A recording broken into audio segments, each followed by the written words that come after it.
So today hi everyone. Today what we're gonna do is we're gonna do something called limits. And this is a new word for you. And it's not related to the word that you say to your parents, I'm at my limit, mom, just stop. Okay, not meaning that type of limit, okay? But the limit in math refers to what should it look like? What should it be? Not what it is, what should it be, okay? So what I refer to this is that, let me ask you to tell me in math, how do I describe this point? If I draw you a line, and I say, here's my graph, we'll say this is 1, 2, 2, and 1. What is f of x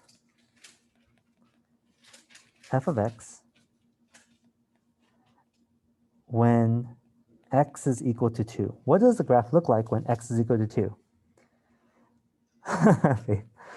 And you would probably say, when x is 2, the graph, this is f of x here, would look like 1. Are you guys cool? That point would be 2, 1.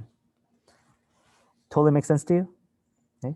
So what would the graph look like when x is 2? Well, the y value would be 1. That's what we normally think about. And that's how I would describe this. The limit of, as x arrow to 2 of f of x is equal to 1. So we describe this as the limit of f of x as x approaches 2 is 1. The limit of f of x as x approaches 2 is 1. So just like when we write log, log instead of logarithm, it's a shorthand. Limit, lim, lim is a shorthand for the word limit. So the limit as x approaches 2 is 1. So we look at the picture on the right. Would you agree, as x gets closer to 2, as the graph gets closer to x is equal to 2, the y values get closer to the value 1. Now, let's check this. If I put, what is f of 1.99? Isn't this kind of really close to 1? How about, what is the f value at 2.01? Isn't this also close to 1? So you would agree with me here that if I look from the right side, as we get closer to x is 2, our y value is shrinking to 1.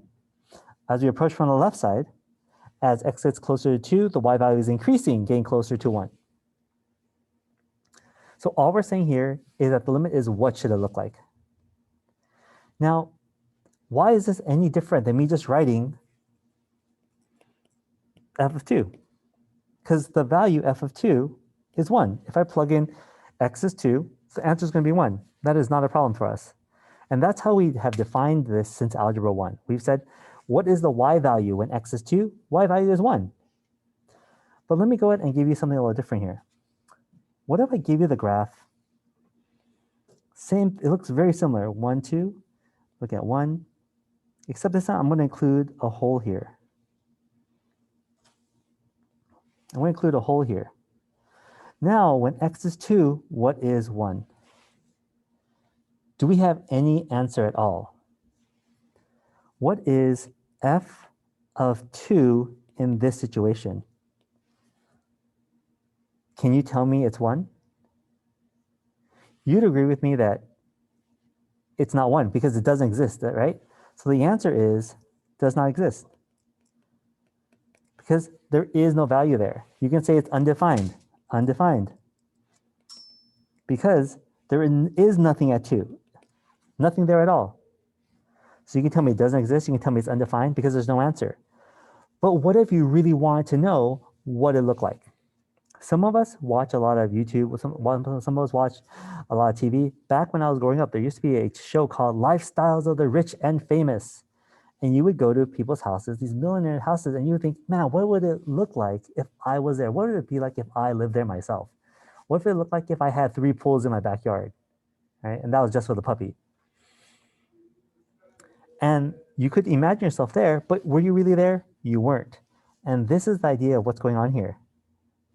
Right here is we're saying, hey, what would it look like Well, what does the graph look like as I approach 2? I want you to look here. What does it look like? The y value is 1. But is it really 1? It is not 1. So what I want to say here is this. For math, we have a new way of describing what should it look like. As x approaches 2 of f of x, the answer here is 1. This answer here is 1. Because limits are what should it look like. If I was walking on this graph here, now I'm going to draw this a little bit bigger. My graph, we said something looks like 1, 2. Oh, no, that's not 1, 2. I'm going to show you guys a quick story real quick, okay? So please kind of hang in there. We have our graph looking like that. Okay, so that's you and your friend are walking to a point, and you're trying to describe what this point is. So I'm walking down the hill,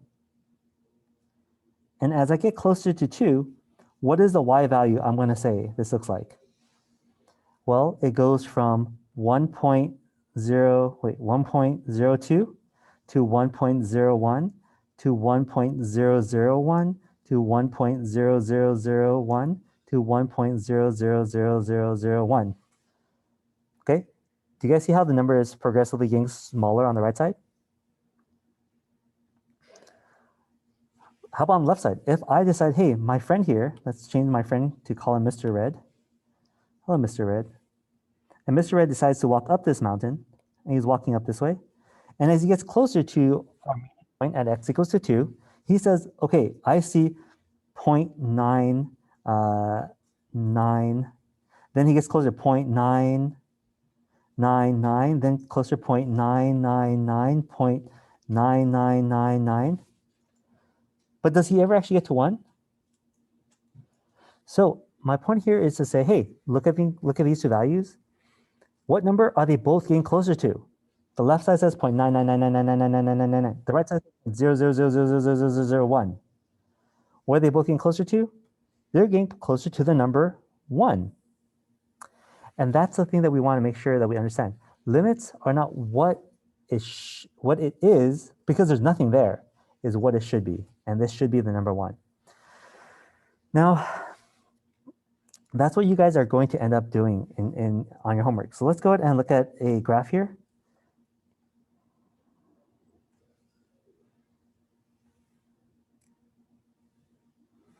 Okay, 1, 2, 3, 4, 5. 1, 2, 3, 4, 5. This is f of x. That's my graph. And we'll say this is 1, 2, and negative 1. Negative 1 and 2. I'm going to ask you guys some questions, and you're going to tell me what that graph looks like. What is f of 5? What is f of 5? So if you look at the graph, 5 isn't 5 way over here? And the y value there is nicely 0. Yay, easy peasy, right? It's something that we saw before. What is f at 2? Does that even exist? You guys will agree there's a hole there, right? And there's nothing there. So what happens is we say undefined. It's not there. What about if I ask you, what is f at 4? Does that exist? No, that's also undefined. You guys might wonder, hey, what does undefined mean? It's just like your dating relationship. Oh, we're just friends. It's ouch, sorry. Yeah, it's undefined. So the idea of undefined means we haven't said what the value is. There is no value. Look, there's nothing here. Okay, so by me using my traditional Algebra 1 skills, this doesn't help me because I don't know what this value should be. I don't know what this value should be. But what if, as a scientist, I want to say, I get it. There's no number that exists there. But what should it look like? What is it? Well, let's go ahead and send some explorers there. And that will send them on the left side. And as this guy starts walking up this hill, as he gets closer to 2, as x approaches 2, what does the y value look like it's going to be? So he's going to call in, I'm at 1.99, I'm at 1.9999, I'm at 1.9999999999. So what value is he going to say it looks like? Not what it is, but what does it look like? He's going to say it looks like 2, right? If I send another worker on the right side of this hill, he starts climbing this hill, and as x is closer to 2, what is his y value becoming? His y value also looks like it's getting closer to 2. So what is the limit? What does it look like? Would they be able to agree? Both left and right side agree that the limit as x approaches 2, okay, of the function f of x, limit of f of x, because we have to say what graph we're looking at, is 2. We're using that same train of thought. What is the limit as x approaches 4 now of f of x? What does the graph look like? Can you guys make a guess what that would look like? Now again, we're looking for the y value. If I give you x, you give me y. So what does that y value look like on my graph here as x approaches 4?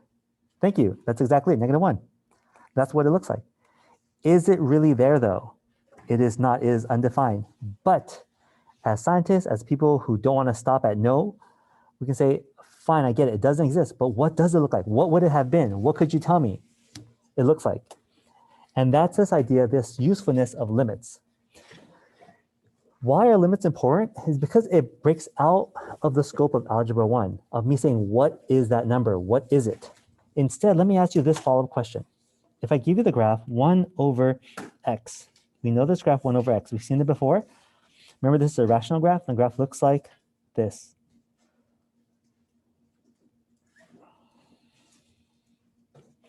Okay, so let me ask you, does anyone know this answer? If I decided to, let's say I bought a stock, and the stock starts falling in price, right? Doesn't it keep falling in price? Eventually, what is the price of the stock going to be if I kept holding on to it? If it keeps falling, what is the eventual price of the stock? Anyone gonna tell me what the eventual price of the stock is?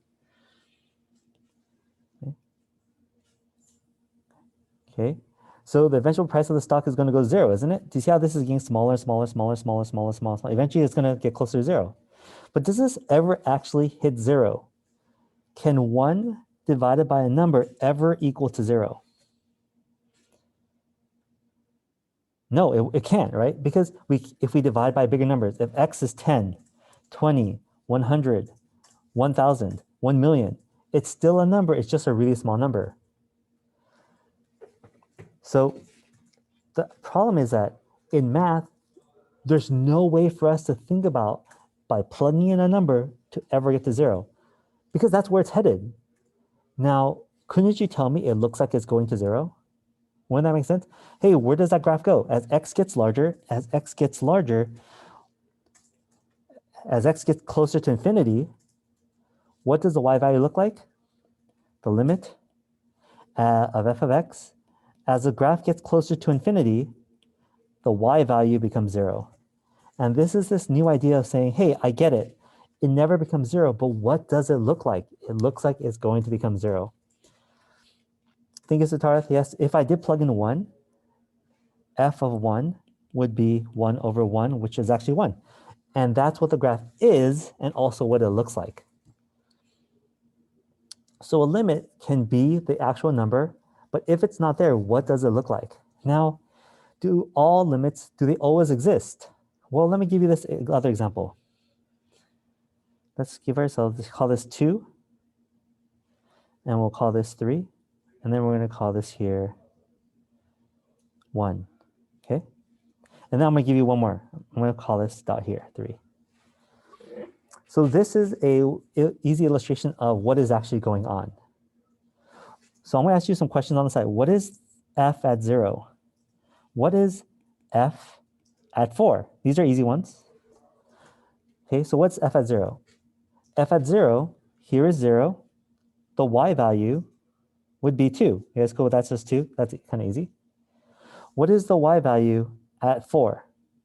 Well, the graph looks like it's going to be 1. That's 1. That's pretty easy too. But what is the y value at 3? Is it 2 or is it 1? Or do we have a new number here? The y value only exists when x is 3 at 3. Are you guys cool with this? So does a limit exist here?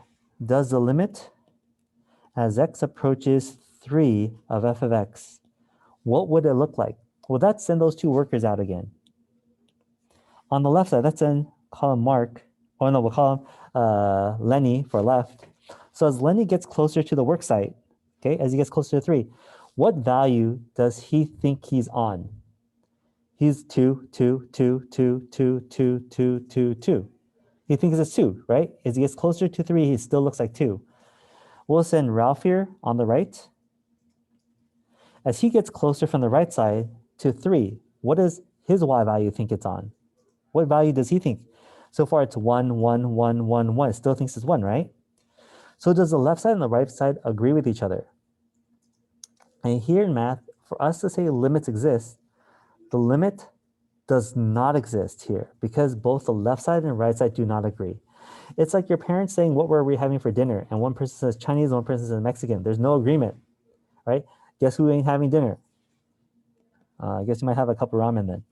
The idea here, the limit does not exist. D&E, does not exist. So we get limits that do not exist when the left side and right side, both observers say, you know what?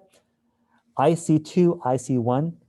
They don't agree. We can't say it looks like anything. Now this leads me to a story of 3 blind monks. Okay, here's a story about 3 blind monks. 3 blind monks are asked to describe an elephant. Okay?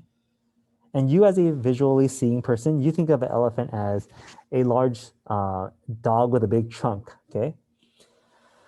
But these 3 monks describe the elephant in this way. One person says, the elephant is like a snake, okay? The elephant, the guy's touching this elephant. It's like, hey, I'm blind. You know, certain people describe when you're blind, they use their hands to describe objects. And he says, the elephant is like a snake. The next monk touches the elephant and says, this elephant is very strong like a tree. An elephant is like a tree. And then the third person says, oh, no, you guys are both wrong. The elephant is like a garden hose. It's all wet on one end. And it's like a rope and it's all wet on one end. There's a hole in it. So are any of these people wrong? No, they actually just describe 3 different parts of it. They describe the tail, the leg, and the nose, right? So they describe different parts of it. Not that they're wrong, but the problem is, can they come to a consensus of what this animal is? Do they have a limit? No, they don't. Instead, looking at the same example here, do we have a limit as we approach 3? The left side says 2, the right side says 3. No, the right side says 1. They do not agree. We do not have a limit. We do not have a consensus. What about our last examples that we showed? Do we have limits there? Looking up here, do we have a limit? The left side said 2, the right side said 2. They are in agreement. The left side said -1, the right side said -1. They are in agreement. The left side said 1, the right side said 1. They are in agreement. All these limits exist when both sides agree. Because 2 people are almost in a sense witnesses to say, yes, the left side says 2, the right side says 2, the limit looks like it's going to be 2. I get it, it's not there. It may not be there, but that's what it should look like. So looking at limits and in this graphing approach, it's actually pretty easy because you just look on the left and right side. Does the limit exist? Both sides say yes. Okay. Now, to dive deeper in the rabbit hole, okay, to dive deeper in the rabbit hole, is that, I get it, the limit doesn't exist, but you can't just tell me no. Do you know your parents sometimes they just tell you no without any explanation? And in math, we're not going to just say no. Because what if I want a deeper dive? I get it. Okay, I understand. I thought about it. The limit does not exist at 3, but can you tell me more details? What happens on the left and what happens on the right? Why were they no? So we can write this in a mathematical way. And here's what we do. We can split this into 2 different limits. The limit as x approaches 3 from the left side, and the limit as x approaches 3 from the right side. If you take a look at this notation, they all look like limits, except I included something very special. and there's these positive and negative exponents. And this is a way for me to easily say left-handed limit, and this is a right-handed limit. Okay, left-handed limit and right-handed limit. And instead of me writing the word left and right, we're going to easily denote this with just a plus and minus, because naturally we think plus on the right and left, negative on the left. So what is the limit on the left? On the left, see that's left, the y value looks like it's going to be 2. On the right, the y value looks like it's going to be 1. Do they agree? They do not agree. So the limit does not exist.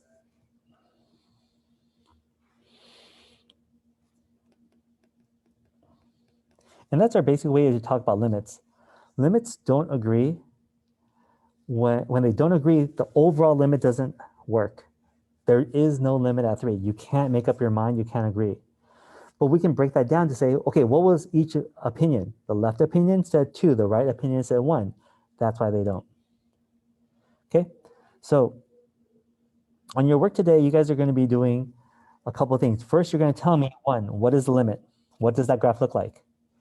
2, you're going to tell me what the left-hand limit and the right-hand limit are. Okay, what the left-hand limit and what the right-hand limit are.